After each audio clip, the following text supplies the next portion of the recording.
Hello viewers, இன்னைக்கு நம்ம பார்க்க போறது One Piece episode 738 part 1.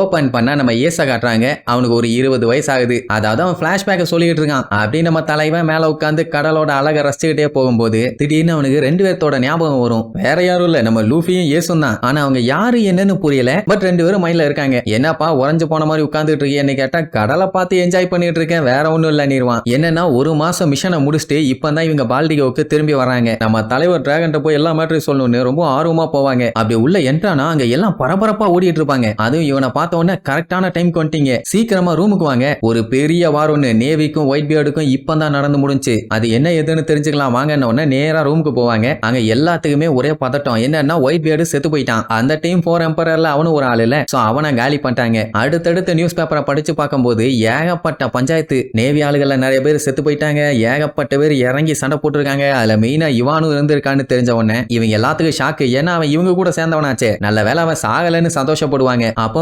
கோலாவும் சாபம் உள்ள என்ட்ரா வாங்கலாம். அந்த டைம் இந்த வார்ல செத்து போன 2 பேரு ஒயிட் பியர்டும் ஃபயர் ஃபிஸ்ட் ஏசுன்னு சொல்லும் போதே நம்ம சாபுக்கு அப்படியே ஷாக் ஆன மாதிரி ஒரு ஃபீல் ஆகும். அதே நேரம் அங்க இன்னொரு பரபரப்பு போயிட்டு இருக்கும். என்னன்னா லூஃபி நம்ம டிராகனோட பையனாச்சே, அது உண்மையா என்னன்னு சொல்லி அவங்கிட்ட விசாரிச்சுட்டு இருப்பாங்க. லூஃபிங்கிற பேரை கேட்டவனையும் அவனுக்கு ஷாக் ஆகும். என்ன இது இப்படி ஃபீல் ஆகுதுன்னு அப்படியே அந்த பேப்பர் எடுத்து நம்ம ஏசோட போட்டோவை பார்ப்பான். அவனை பார்க்கும்போது அப்படியே வேர்த்து ஊத்தி கொஞ்சம் கொஞ்சமா அவனுக்கு பழைய மெமரிஸ் எல்லாம் வரும். யோசிச்சு பாருங்க, அவனோட பிரதர் செத்ததுக்கு அப்புறம் அவனுக்கு மெமரி வருதுன்னா அவனுக்கு எந்த அளவுக்கு கட்டுப்பா இருக்கும். அதுவும் இவங்க எல்லாம் எவ்வளவு க்ளோஸா இருந்தவனுங்க. அப்படியே ஞாபகம் வந்தவனே நெஞ்செல்லாம் பட்ட பட்ட பட்ட பட்ட பட்ட பட்டன்னு அடிச்சுக்குது. வாளா பார்த்து பதறி போய் சாபோ என்னாச்சு என்னாச்சுன்னு கேப்பா. அவனால பேசுறதுக்கு கூட வாய் எடுக்க முடியல, துக்கம் தொண்டை அடைச்சுக்குச்சு. அதனால பைய கதறி கதறி அழுவான். அவனை வேற யாரும் நோட் பண்ணல, ஏன்னா சீரியஸா நியூஸ் பேப்பர் படிச்சுட்டு இருக்கானுங்க. ஏன்னா ஏசு கோல்ட் ரோஜரோட பையன்னு அதுக்கப்புறம் தான் அவனுக்கே தெரியுது. சோ எப்படி இருந்தாலும் அவன் நேவிக்கு ஒரு பெரிய த்ரெட்டா தான் இருப்பான்னு சொல்லிதான் அவனை இந்த அளவுக்கு விரட்டி விரட்டி சம்பவம் பண்ணியிருக்கானுங்க. சாபோவால ஆல்ரெடி அழுகையை கண்ட்ரோல் பண்ண முடியல, இதுல வேற எப்படி கொன்னானுங்கன்னு டீப்பா எக்ஸ்பிளைன் பண்ணுவானுங்க. அதான் அந்த அக்கைனு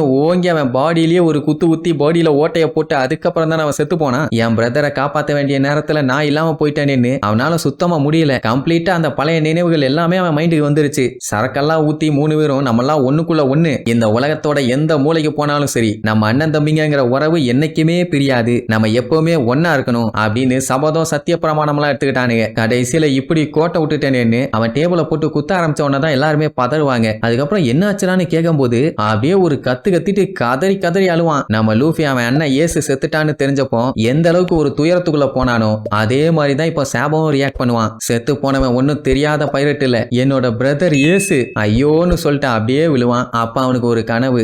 ஏசு அப்படியே பீச்சை பார்த்துக்கிட்டு நான் யாருகிட்டையும் தோக்க மாட்டேன், யாரை பார்த்து பயந்து ஓட மாட்டேன்னு சொல்ற மாதிரி. அப்ப அவன் கையில பாத்தீங்கன்னா சாபோவோட வெப்பனை வச்சிருக்கான். அதாவது சாபோ கிட்ட அவன் சொல்றானாமா. தப்புன்னு நம்ம சாபோ கண துறப்பான். எல்லாத்துக்கும் சந்தோஷம் தாங்க முடியல. சீஃப் எந்திரிச்சிட்டாருன்னு அவன் எந்திரிச்ச உடனே கோலா அதுக்கு மேல உட்கார்ந்து அழுவான். நீ செத்துருவேன்னு நினைச்சு நான் ரொம்பவும் பயந்துட்டேன் சாபோ, ஐயோ ஐயோ. நல்ல வேலை உனக்கு ஒண்ணு ஆகல. சரி என்னாச்சுன்னு கேட்டா, பயலுக்கு பயங்கரமான ஃபீவர், 3 நாளா பயங்கரமா ட்ரீட்மெண்ட் கொடுத்துருக்காங்க. பையன் தூக்கத்திலேயே இருந்திருக்கான். அவனை நினைச்சு கோலாலாம் ரொம்பவும் கவலைப்பட்டிருக்கான். ஆமா உன்னோட மெமரிஸ் எல்லாம் திருப்பி வந்துருச்சான்னு கேட்டா, ஆமா இப்ப எனக்கு எல்லாமே ஞாபகம் வந்துருச்சு. நான் யாரு, எங்க இருந்து வந்தேன், எதுக்காண்டி செயல் பண்ணி கடலுக்கு வந்தேன், அப்படி இப்படின்னு அவன் எல்லாத்தையும் சொல்லும் போது சந்தோஷம் தான். ஆனா ரெவல்யூஷனரி ஆர்மியை விட்டு குவிட் பண்ணிருவியான்னு கேட்டா அப்படியே யோசிச்சு பார்த்துட்டு இல்ல பண்ண மாட்டேன்னுவான். அதுக்கப்புறம் டிராகன் இருக்காரா இல்லையான்னு விசாரிச்சுட்டு அவர்கிட்ட பேசணும்னு சொல்லுவான். இப்படி இவன் சொல்லிட்டு இருக்க கதை எல்லாத்தையுமே பிராங்கி, ரோபின், ஜோரோ, காஞ்சுரோ, கின்னு இவங்க மட்டும் தான் கேட்டுட்டு இருக்காங்க. மிச்சவங்க எல்லாம் நல்லா கொரட்டை விட்டு தூங்கிட்டு இருக்காங்க. அப்படி ஒரு தூக்கம். சாபோக்கு இந்த சம்பவம் எல்லாம் தெரிய வந்த போது அவன் மைண்ட்ல வந்தது ஒரே விஷயம் தான். ஏசன சொல்லியிருப்பானா, நீங்க 2 பேருமே என்னோட பிரதர், என்னையுமே நான் உங்களை விட்டு கொடுக்க மாட்டேன்னு இருப்பான். இப்படி அவன் சொன்னதெல்லாம் கேட்ட உடனே அப்படியே தேம்பி தேம்பி அழுவானுங்க. வாட் அ சென்டிமெண்ட், டச்சிங் ஸ்டோரின்னு. அதனாலதான் சொல்லி அவன் எடுக்கும்போது ஜோரோக்கு ஒரு டவுட். நிறுத்து, என் கேள்விக்கு ஒரு பதில சொல்லுவானா. உடனே கின்னு கத்துவான். ஏன்டா ஆர்வமா அவன் கதையை கொண்டு போயிட்டு இருக்கும் போது எதுக்குடா இடையில ஸ்பீடு பிரேக்கரை போடுறேன்னு. உடனே ஜோரோ, அது அவனுக்கான கேள்வி இல்லடா விளக்கண்ண, உனக்கான கேள்வி தான்டா. பேசிட்டு இருக்க கேப்ல என்னோட சரக்கு எடுத்து குடிச்சிட்டியடா பரதேசின்னு அவனை பிடிச்சி வாங்குன்னு வாங்கிட்டு இருப்பான். எவ்வளவு பெரிய காவிய கதை போயிட்டு இருக்குது. நம்ம ஆளு பண்ற அட்டுழியத்தை பாத்தீங்களா. அவன் சரக்கு இல்லாம என்னால கதையெல்லாம் கேட்க முடியாதுப்பா, டயர்ட் ஆயிருவேன்பா. காஞ்சிரோ தான் சரி விடுங்கன்னு அவனை சைலண்ட் பண்ணுவான். இப்ப ரோபினுக்கு என்ன கவலைன்னா, இவங்களுக்கு சரக்கு கிடைக்கிறது கிடைக்காத அதெல்லாம் ரெண்டாவது விஷயம். திங்கிறதுக்கு சோறே இல்லையே. லூஃபி எந்திரிச்சானா இந்த ட்ரெஸ் ரோசா மொத்த ஊர்ல இருக்க சொத்த ஒத்தாளா திம்பான். அவனுக்கு என்ன பண்றதுன்னு தெரியாம தான் பதறுவா. சோ சாப்பாட்டுக்கு என்ன பண்ணலாம் ஏது பண்ணலாம்னு கேட்டவொடனே காஞ்சிரோ ஒன்னும் கவலைப்படாதீங்க, நான் போய் ஏதாச்சும் வாங்கிட்டு வரேன்பா. இப்படி எல்லாம் இவங்க பேசுறத பார்த்தவொடனே தான் சாபோக்கே புரியுது லூஃபியோட ஃப்ரெண்ட்ஸ் எல்லாம் எந்த அளவுக்கு ஃபன்னியா இருக்காங்கன்னு. ஆடா ஆமாப்பா, இவனு கூட இருந்தீங்கன்னா உனக்கு போரே அடிக்காது,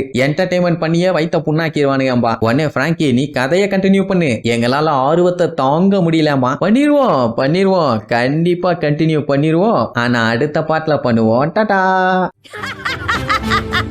Yeah!